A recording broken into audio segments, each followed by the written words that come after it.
Today is September 19, 2023. Our reflection is entitled From Grief to Grace. The Miracle of Compassion. First reading according to Timothy chapter 3, 1-13. Beloved, this saying is trustworthy. Whoever aspires to the office of bishop desires a noble task. Therefore, a bishop must be irreproachable, married only once, temperate, self-controlled, decent, hospitable, able to teach, not a drunkard, not aggressive, but gentle, not contentious, not a lover of money. He must manage his own household well, keeping his children under control with perfect dignity. For if a man does not know how to manage his own household, how can he take care of the church of God? He should not be a recent convert, so that he may not become conceited and thus incur the devil's punishment. He must also have a good reputation among outsiders, so that he may not fall into disgrace, the devil's trap. Similarly, deacons must be dignified, not deceitful, not addicted to drink, not greedy for sordid gain. Holding fast to the mystery of the faith with a clear conscience. Moreover, they should be tested first. Then, if there is nothing against them, let them serve as deacons. Women, similarly, should be dignified, not slanderers, but temperate and faithful in everything. Deacons may be married only once and must manage their children and their households well. Thus those who serve well as deacons gain good standing and much confidence in their faith in Christ Jesus. Holy Gospel of Jesus Christ according to St. Luke chapter 7, 11-17.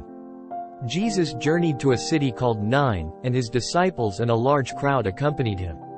As he drew near to the gate of the city, a man who had died was being carried out, the only son of his mother, and she was a widow. A large crowd from the city was with her. When the Lord saw her, he was moved with pity for her and said to her, "Do not weep." He stepped forward and touched the coffin. At this the bearers halted, and he said, "Young man, I tell you, arise." The dead man sat up and began to speak, and Jesus gave him to his mother. Fear seized them all, and they glorified God, exclaiming, "A great prophet has arisen in our midst, and God has visited his people." This report about him spread through the whole of Judea and in all the surrounding region. Today's readings resonate with the themes of compassion, resurrection, and transformation. In Timothy's message, we glimpse the qualities of leaders in the faith community, including compassion and a commitment to righteousness. Leaders are called to be examples of Christ's love and grace. The Gospel passage from Luke introduces us to a heart-wrenching scene of a widow mourning her only son. Jesus, moved by compassion, not only brings the young man back to life but also restores hope and joy to his grieving mother.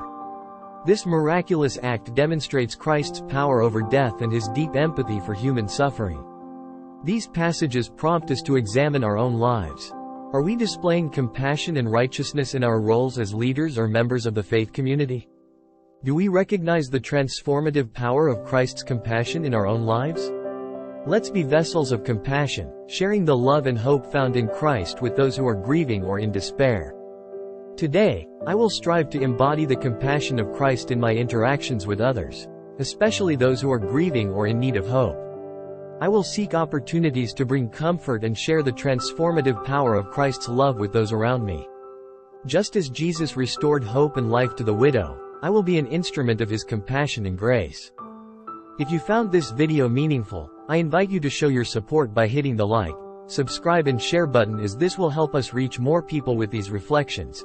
Together, we can create a community that seeks wisdom and spiritual growth.